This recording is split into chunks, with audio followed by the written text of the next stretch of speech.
ठाकूर, ज्याने आजवर अनेक उत्कृष्ट गाणी लिहिली आणि आता आगामी भारतीय चित्रपटातली गाणीही त्याचीच. नटरंगमधल्या गाण्यांची जादू लोकांवर आजही चालतेय आणि आगामी चित्रपट भारतीयमध्येही गुरुचीच गाणी असल्याने त्याच्या चाहत्यांकरता ही पर्वणीच ठरणार आहे.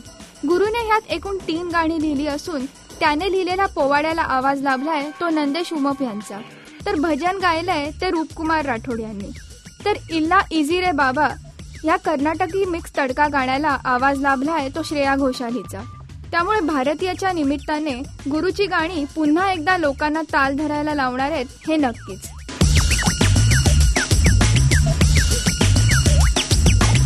राजश्री.com करिता अदिती बेडेकर.